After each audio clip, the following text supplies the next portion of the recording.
ఉదయకాల సమయమునకు ఏర్పాటు చేయబడిన లేఖన భాగము ఈ పునరుద్ధాన కొడుకులో పాల్గొన్న ప్రతి బిడ్డని దేవుడి నిండాలుగా దీవించాలని కోరుకుంటున్నాను. కీర్తన గ్రంథము 121వ అధ్యాయము 8వ వచనం మనము చదువుకుంటున్నాం. Somebody read.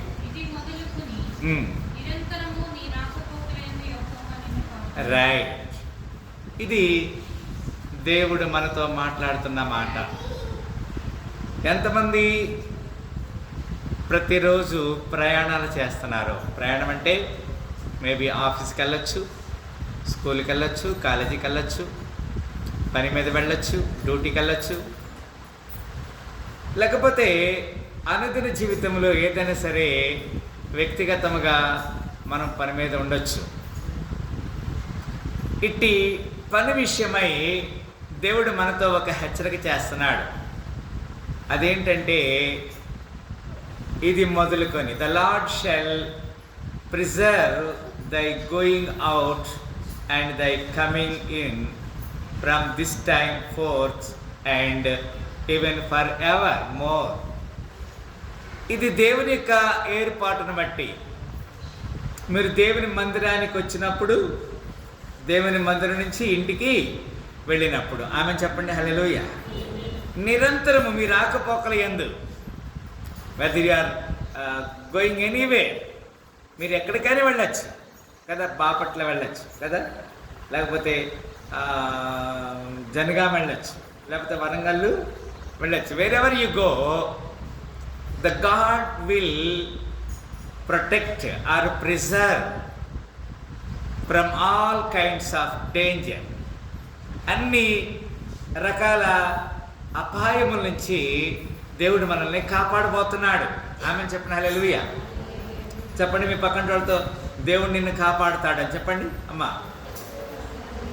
ఎందుమా స్లోగా చెప్తున్నారు? పెద్దగా చెప్పండి. రైట్, చెప్పండి. అరే బాపరే అమ్మా, ఇక్కడ శ్రీలంక, ఇండియా కొంచెం చేయగలుపు. అరే బాపరే. రైట్, దేవుడు నిన్ను కాపాడుతాడు. అయ్యా వీళ్ళిద్దరు చెప్పుకున్నారా? చెప్పలేదా? చెప్పయ్యా, చెయ్యిలో బంగారం పెట్టు. ఓ పాకులు, అది వెరీ గుడ్. ఇక్కడ అమ్మా మీరు అని కూడా చెప్పుకున్నారా? చేయగలుపు ఒకసారి, ఫోటో దిగయ్యా ఒకసారి. Right, okay. ఇక్కడ దేవుడు ఇది మొదలుకొని నిరంతరము నీ రాకపోకల యందు యెహోవా నిన్ను కాపాడును. ద్వితీయోపదేశకాండము 28వ అధ్యాయము 6వ వచనం. త్వరగా నాకు చాలా ఉన్నాయి. 28:6. Somebody read. డిటర్నమీ 28. నీవు లోపలికి వచ్చినప్పుడు దీవించబడదువు, వెలుపలికి వెళ్ళినప్పుడు దీవించబడతా. బ్లెస్డ్ షalt thou be when thou comest in, and blessed shalt thou be when thou go out. లోపలికి వచ్చినప్పుడు, బయటికి వెళ్ళినప్పుడు దీవించబడతా. దేవుని ఆశీర్వాదాలు మన కొరకు సిద్ధంగా ఉన్నాయి. అక్కడే 19 వచ్చిన చదవండి అమ్మా. అక్కడే 19 వచ్చిన ఏమన్నా అక్కడ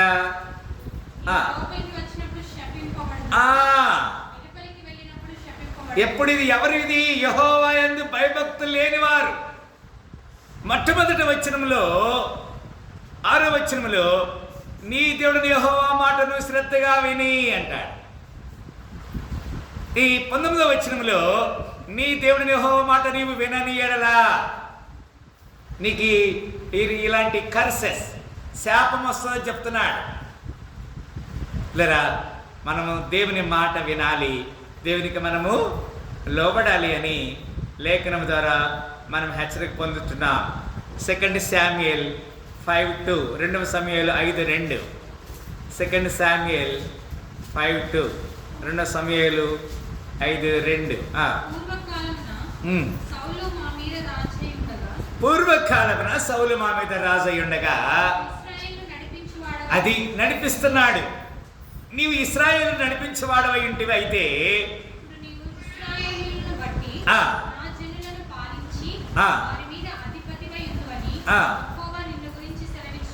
ఆమెను చెప్పండి హల్లెలూయా. నీవు నేను మనము ఎప్పుడైనా సరే ఒకటి గుర్తుపెట్టుకోండి, నీకు క్షేమము కలగాలంటే నీ పొరుగు వారికి కూడా ఏం కలగాలనుకోవాలి, మనం కోరుకోవాలి, క్షేమము కలగాలని కోరుకోవాలి.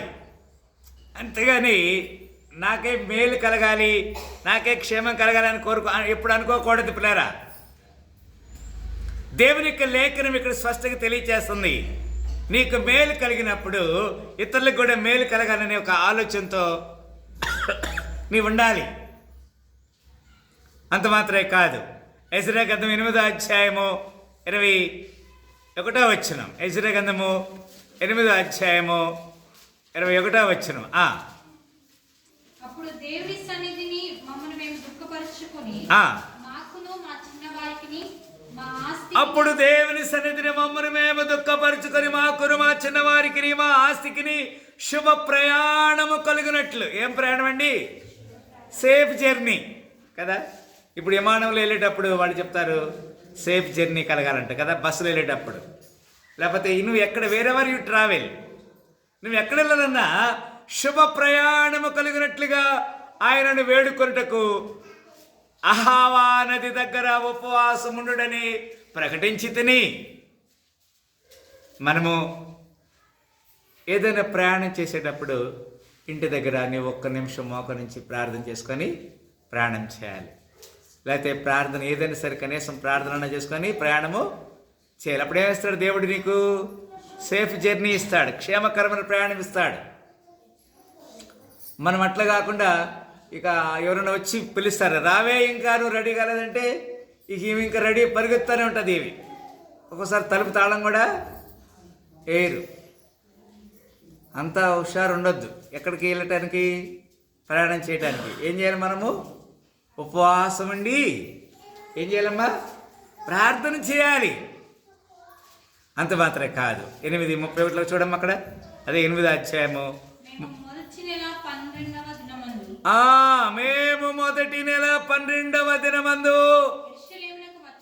యెరూషలేముకు వచ్చుటకై అహారా నది వద్ద నుండి బయలుదేరగా ఉండి అది శత్రువు చేతి, శత్రువు మధ్యలో అపవాది వేయుచున్న అగ్ని బాణములను ఖడ్గము వలె హత్తుకొని అర్పించున్నది. నీ వాక్యమే నన్ను ఆమె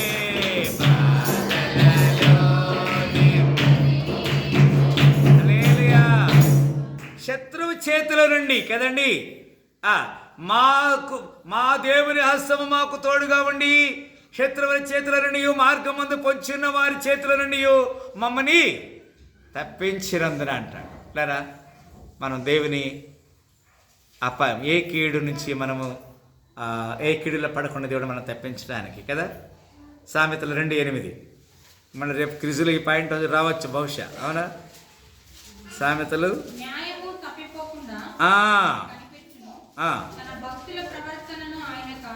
అది న్యాయము తప్పిపోకుండా ఆయన కనిపెట్టును. తన భక్తుల ప్రవర్తనను ఆయన ఏం చేస్తాడు? మన ప్రవర్తనని ఆయన చూస్తాడు. నీ భక్తి, నీ ప్రవర్తన ఏదైనా సరే మనకేమనిపిస్తుంది అంటే, దావత్కి ఏదైనా సరే మన పెళ్ళికి పేరెంటానికి వెళ్ళేటప్పుడు హుషారుగా రెడీ అయ్యి వెళ్ళిపోతాం. అదే చర్చికి రావాలంటే ఏం చేస్తాం చెప్పండి అమ్మా? ఎన్ని గంటలకు వస్తాం? అన్నీ ఈ పని అయిపోలేదు, ఆ పని అయిపోలేదు, ఆ పని కాలేదు, ఇది కాలేదు. ఒకసారి కొంచెం ఒక సేరు బియ్యం వండుదాం కదా, తర్వాత టమాటా తొక్కు చేద్దాం, అన్నీ చేసి అప్పటికి వస్తాం. ఈ పాస్టర్ గారు అప్పటికి ఏం చేస్తాడు? 12 అయిపోయిందమ్మా ఆమెనే చెప్పేస్తా. కనుక ఈ ప్రయాణం కూడా, అది దేవుని సన్నిధికి రావడం కూడా ఒక ప్రయాణమే కదా. ఎంత చక్కని మాట పిల్లారా.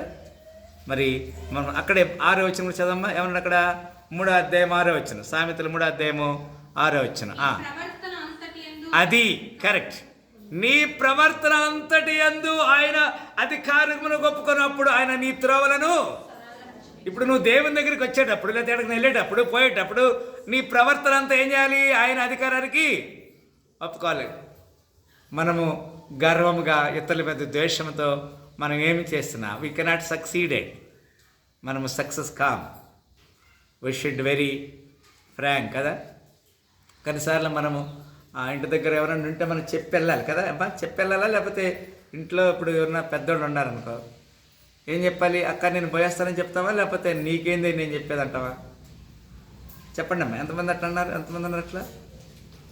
చెప్పాలా వద్దా? అది కొంతమంది అది అది కరెక్ట్ కాదు కదా. అందుకే అంటున్నాడు, నీ ప్రవర్తన అంతటి యందు ఆయన అధికారమునకు. మన ప్రవర్తన అక్కడ దేవుడు సరిచేస్తాడు కదమ్మా. ఈమెతో నేను మాట్లాడాలి, ఎందుకు మాట్లాడాలని చెప్పేసి వెళ్తాడు ఆయన. ఇంకా ఆయన ఏం చేస్తాడు, ఈయనతో నేను ఎందుకు మాట్లాడాలని ఆయన వెళ్తాడు. వచ్చేసరికి ఇద్దరి మధ్యలో పిల్లి ఏం చేస్తుంది, ఆమ్లెట్ ఖతం చేసేస్తుంది. అదేదో ఒక పరిశాడ అది ఏమో, అవునా కదా. అట్లా ఉంటుంది. నీకు చెప్పేది ఏంది, ఆ తలుపు కొంచెం దగ్గరికి పిల్లి వచ్చేటట్టు ఉందంటే అయిపోతుండే. ఆమ్లెట్ అయితే వేసింది, డబల్ అండా ఆమ్లెట్. ఎన్ని అండాలు చెప్పండి, ఎన్ని అండాలమ్మా? డబల్ అండా ఆమ్లెట్ వేసింది. ఈయనకి చెప్పేది ఏంది, నేను వచ్చిన తర్వాత అండా తిందాం అనుకుంది. ఎవరికి పాలైంది అది? పిల్లి పాలైంది అది. ఏమ్మా చెప్తా అవునా? ఎవరి పాలైంది? అది సంగతి. నీ ప్రవర్తన అంతటి యందు ఆయన అధికారమునకు ఒప్పుకుని, అప్పుడు ఆయన నీ త్రోవలను ఏం చేస్తాడు, నీ రాకపోకలు ఏ అపాయం రాకుండా ఆయన నిన్ను కాపాడుతాడు. రైట్. ఇంకొక మాట చదవండి అమ్మ అక్కడే, యాకోబు 4:13 త్వరగా. యాకోబు పత్రిక అమ్మ ఎక్కడ ఉంటుంది అది? పాత నిబంధన ఉంటుందా, కొత్త నిబంధన ఉంటుందా? వీళ్ళకి మొన్నే తెలిసి వీళ్ళకి, అవునా? యాకోబు పత్రిక 4:13 వచ్చింది, చదవండి అమ్మా. నేడైనను రేపైనను ఒకనొక పట్టణంలోకి వెళ్ళి అక్కడ 1 సంవత్సరం నుండి వ్యాపారం చేసి లాభము సంపాదించము రెండని చెప్పుకొని వాళ్ళారా. Yes, what shall be on the tomorrow you do not know. మీ జీవమే పాటిది. అది చూసేవాళ్ళారా, ఎంత గొప్ప అపాయం నుంచి దేవుడు తప్పిస్తాడు కదా. నీ నీ నీ పరుగు వారితో, నీ ఎదుటి వారికి ఏం చేయాలి, మనం ఎట్లా ఉండాలి? సమాధానంతో మనము ప్రయాణము చేయాలి. ఇది చాలా డేంజర్ ప్లాన్. ఆ విధంగా లేనట్లయితే మన జీవితంలో దేవుని యొక్క ఆశీర్వాదానికి బదులు శాపాన్ని మనం ఒకవేళ కొని తెచ్చుకుంటాం. అది ఇప్పుడు మనకు అర్థం కాదు, అది లాంగ్ రేస్లో అది మనకి అర్థమవుతుంది. దానికి ప్రభావాన్ని మనం చూడగలుగుతాం. నాట్ ఇన్స్టాంట్ కదా. 15-16 కూడా చదవండి. ఏమన్నా అక్కడ 15-16 కనుక ప్రభు చిత్తమైతే మనం బ్రతికిండి అది ఇది చేతమని చెప్పుకొనవలెను. ఇప్పుడైతే మీరు మీ డంబముల యందు అతిశయపడుచున్నారు. ఇట్టి అతిశయమంతా ఏం చేది, ఎలాంటిది అది? But now you rejoice in your boasting. Boasting అంటే డంబం. All such rejoicing is evil. దుష్టుడి నుంచి వస్తుంది, అపవాది నుంచి వస్తుంది కదా. మనం చాలా జాగ్రత్తగా దేవునికి లోబడాలనేది ఇక్కడ. సామ్ 113:2 113వ కీర్తన 2వ వచనం. సామ్ 113:2 113వ కీర్తన 2వ వచనం. ఏమన్నా అక్కడ?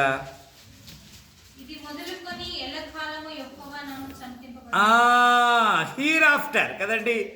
సామ్ 113:2 కదా. ఇక్కడ అంటాడు, ఇది మొదలుకొని ఎల్లకాలము యెహోవా నామం ఏమవుతుందండి, సన్నతించబడాలి. Hereafter. Blessed be the name of the lord from this time forth and for ever more. ఆయన మనల్ని ఎల్లప్పుడూ కూడా దీవించడానికి ఆయన సిద్ధంగా ఉన్నాడు కదండి. మనం చాలా జాగ్రత్తగా దేవునికి లోబడాలి, దేవుని చిత్తాన్ని మనం అనుసరించాలి. 115:18 115:18 వచ్చిన విధంగా రాయబడినది. మేమైతే ఇది మొదలుకొని నిత్యము యెహోవాను స్తుతించెదము. యెహోవాను here after but we will bless the Lord from this time forth and forevermore. Praise the Lord. మేము దేవుని ఘనపరుస్తాము, కీర్తిస్తామని చెప్తున్నాడు. జెనసిస్ 8:15, ఆది కాండము 8:15. జెనసిస్ 8:15, ఆది కాండము 8:15. 8:15 ఏమన్నాడు అక్కడ? అప్పుడు దేవుడు నీవును నీతో కూడా నీ భార్యయు నీ కుమారుని నీ కోడండ్రను ఓడలో నుండి బయటికి రండి. అప్పుడు దేవుడు చెప్తున్నాడు నోవాహు భార్యతో, పిల్లలతో, కుమారులతో, కోడలతో చెప్తున్నాడు. హీర్ ఆఫ్టర్ ఇక్కడి నుంచి అప్పుడున్న దుష్ట ప్రపంచమంతా నీటి ప్రవాహంలో కొట్టుకుపోయింది. ఎవ్రీబడి వాజ్ లిటరల్లీ డెడ్, చనిపోయారు. But he want to make a new covenant to the నోవాహుతో ఒక నూతన నిబంధన చేస్తున్నాడు. అప్పుడు దేవుడు ఇక్కడి నుంచి మీరు కదా, నీవు నీతో కూడా నీ భార్య నీ కుమారుని కదా, లేదా దేవుడు మనతో ఒక నిబంధన చేయబోతున్నాడు. God want to make with us a new covenant కదా. నూతన నిబంధనకి మనం సిద్ధంగా ఉండాలి. 1 శామ్యూయల్ 2:9, 1 సమూయేలు 2:9, 1 సమూయేలు అది తన భక్తుల పాదము తొట్టిల్లకుండా ఆయన వారిని కాపాడును. దుర్మార్గులు అంధకారమందు మాటు మణుగుదురు బలము చేత ఎవడును. Nobody cannot survive with their strength. బలము చేత ఎవరు కదా, ఎవరు? He will keep the feet of his saints and the wicked shall be silent in darkness, for strength shall man prevail. బలము చేత ఏ వ్యక్తి తన సొంత బలము చేత కదా, నాకు అది ఉందిలే, నాకు ఇది ఉందిలే, నేను I can safe no problem కదా, ఏది నిన్ను కదా, ఏ వ్యక్తి చక్కని మాట రాయబడింది ఇక్కడ. ఎవడును ఏంటండి? బలము చేత ఎవడును జయము. మన బలము కాదు, నా శక్తి చేత కాదు, నీవే నన్ను రక్షించి కదండి. హల్లెలూయా. మన శక్తి చేత చేశాడా? కాదు. వాగ్దానము నెరవేర్చి వారసుని చేశావు యేసయ్యా, యేసయ్యా, నా యేసయ్యా, యేసయ్యా, నా యేసయ్యా, నీతో గడిపే ప్రతి క్షణము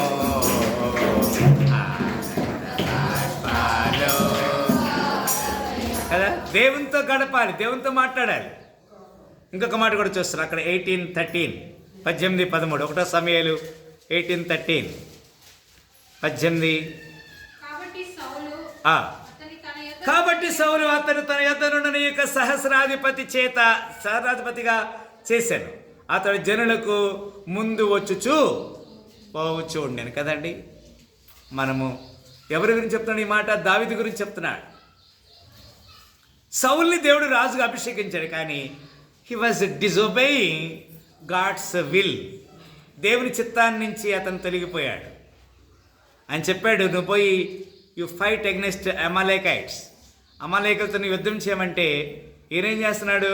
అక్కడ నుంచి బలిష్టంగా కొన్ని వాటిని తీసుకొని వచ్చాడు. అయ్యా, నువ్వు వాటిని కంప్లీట్గా హతం చేయాలి, పశువులనేమి, స్త్రీలనేమి, పురుషులనేమి హతం చేయాలని చెప్తే ఈయన కొన్ని బలిష్టమైన వాటిని తీసుకొచ్చాడు. ఎందుకయ్యా? సమూయేలు అడుగుతున్నాడు సౌలు రాజుని, నువ్వెందుకు దేవుడి మాట వినలేదు అంటే, నీ దేవుడిని యెహోవాకి కదా నేను వీటిని తీసుకొచ్చానని చెప్తున్నాడు. నో, దేవుని చిత్తం అది కాదు కదా, మన సరి చేపడటానికి. అక్కడ ఒక మాట చూడండి, 15వ అధ్యాయం, అక్కడే 15వ అధ్యాయం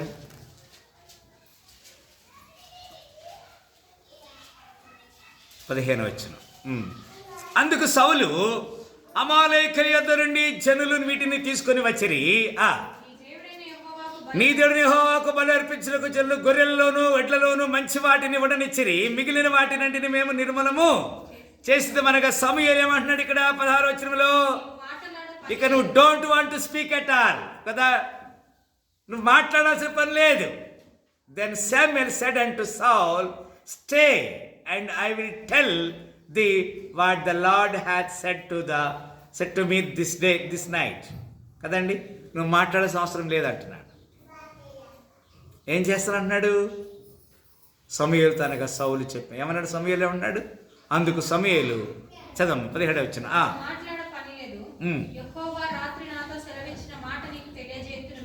రాత్రి ఏం చెప్తున్నాడు? నేను సౌలుని రాజుగా చేశాను, కానీ ఆయన నా మాట వింటలేదు. ఆమె చెప్పండి హల్లెలూయా.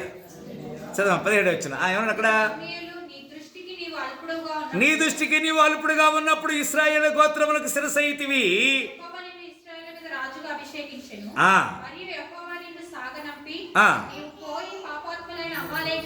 అది పాపాత్ములైన అమాలేకులను నిర్మూలన చేయమని చెబితే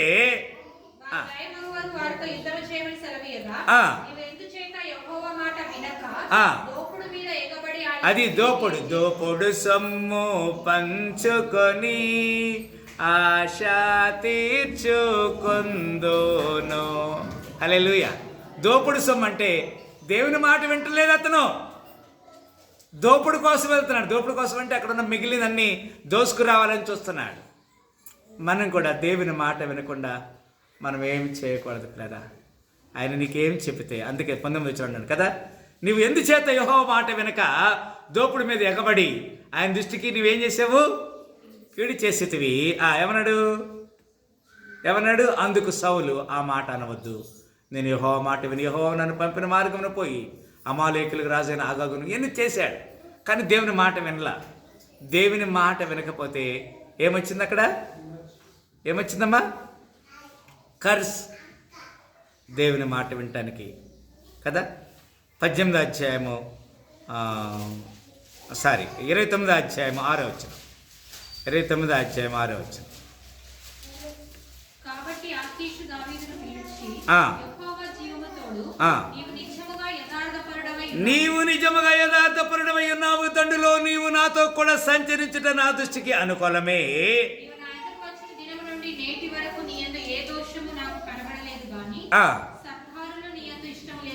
చూసారా పిల్లరా, కొన్నిసార్లు మనము ఇది మొదలుకొని అంటాడు కదా, నువ్వు నా దగ్గరికి వచ్చినది మొదలుకొని నీ యందు నాకేమీ అపవిత్రత కనపడలేదు కానీ అంటున్నాడు. 30వ అధ్యాయము 23వ వచనం. నేను మిగించిన సిద్ధంగా ఉన్నాను, ఇంకా 2 మాటలు చెప్పు.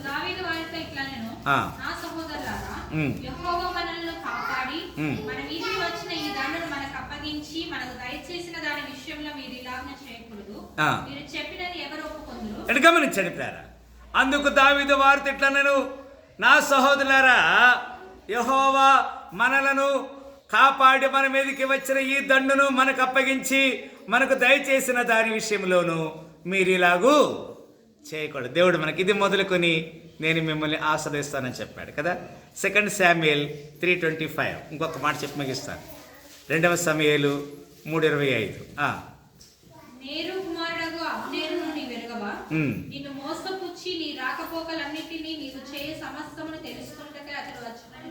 చెప్పి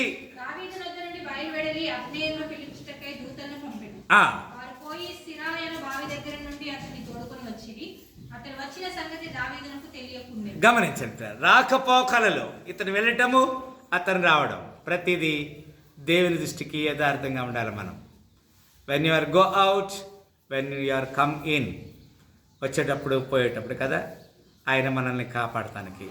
లాస్ట్ అండ్ ఫైనల్ 8:6 అక్కడే 2వ సమూయేలు 8:6 వచ్చింది. 2వ సమూయేలు 8వ అధ్యాయము. దమస్కు వశమునున్న సిరియా దేశపు దండును ఉంచగా సిరియర్లు దావీదునకు దాసులై కప్పము చెల్లించుండిరి. దావీదు ఎక్కడికి పోయినను ఏం చేస్తున్నాడు? యెహోవా అతనికి కాపాడుచున్నాడు. నువ్వు ఎక్కడికి పోయినా, wherever you go, God will definitely protect your journey. God will definitely protect your coming and going. నువ్వు రాకపోకల్లో దేవుడు నిన్ను కాపాడబోతున్నాడనే విషయాన్ని మనం గమనిస్తున్నాము. అందుకే మొట్టమొదటి మనం చూసాము కీర్తన 121:8 ఇది మొదలుకొని నిరంతరము నీ రాకపోకలు యందు యెహోవా నిన్ను కాపాడుతాడు. 121వ కీర్తన 8వ వచనం మొట్టమొదటి చదివాం కదమ్మా. మన రాకపోకలు యందు యెహోవా మనకి ఎట్లా ఉంటాడు, మరి కాపాడుతాడు అనే విషయాన్ని. ఉదయకాల సమయంలో నీ జర్నీ ఏమైనా ఉండొచ్చు, నీ ప్రయాణం ఎక్కడైనా వెళ్ళొచ్చు, కానీ నీవు దేవునికి, నీ పొరుగు వారికి, నీ ఇరుగు వారికి నువ్వు ఎట్లా ఉండాలి, సమాధాన కారకులుగా ఉండాలి. You must be A answerable. లేకపోతే మన జీవితం ఏ పాటిదో మనకు తెలియదు కదా. మన బలం చేత మనం కాపాడబడతామంటే కష్టమే, మన ధనం చేత కాపాడబడతామంటే కష్టమే. మనం సరి చేసుకుందాం, తల వంచుకుందాం, ప్రార్థన చేస్తాం. ఎస్ లార్డ్, హల్లెలూయా, హల్లెలూయా, హల్లెలూయా, హల్లెలూయా. చీకటిలోనే నన్నప్పుడు నీ వెలుగు నాపై, నీతోనే నేను గాలని, నీ వలెనే నేను పరిశుద్ధాత్మ అభిషేకముతో నన్ను నింపుచున్నావు, నీరాకడకై నిరంతరం నీతోనే జీవించాలని ఆశనన్నిలా. ప్రేమగల తండ్రి, నిరంతరము నీ రాకపోకలు ఏంది నీతో కూడా నేను ఉంటానని చెప్పావు. నువ్వు వెలుపలికి వెళ్ళినప్పుడు, బయటకు వచ్చినప్పుడు నీ దీవిస్తానని చెప్పావు. నీ మామ మహిమార్థమై మీ సాక్షిగా జీవించే కృప దాయిచ్చమని మనం ఎంత తగ్గించుకొని మీ నామాన్ని ఇచ్చిస్తూ మా ప్రేమను ప్రియ రక్షకుడైన యేసుక్రీస్తు వారి పరిశుద్ధ నామములో మిక్కిలి వినంతో వేడుకను స్తుతించి ఈ ఉదయకాల దేవుని మీ సహాయించమని ప్రార్థన చేసి అడిగి, అయ్యా మా అనుదిన జీవితంలో ఈ వాక్యాన్ని అర్థం చేసుకొని ఆ ప్రకారంగా మేము వెలుపలికి వెళ్ళినప్పుడు, లోపలికి వచ్చినప్పుడు నిరంతరం మీరు మమ్మల్ని కాపాడబోతున్నందుకు తెలియజేస్తాం. యేసు పరిశుద్ధ నామములో ఈ ప్రార్థన వేడుకుంటున్నాము తండ్రి. హల్లెలూయా, హల్లెలూయా. మరొకసారి ఈ ఉదయకాల సమయంలో ఈ చక్కని పునరుద్ధాన ఆరాధనలో పాల్గొన్న ప్రతి బిడ్డను దేవుడి నిండాలుగా దీవించి ఆస్వాదించును గాక.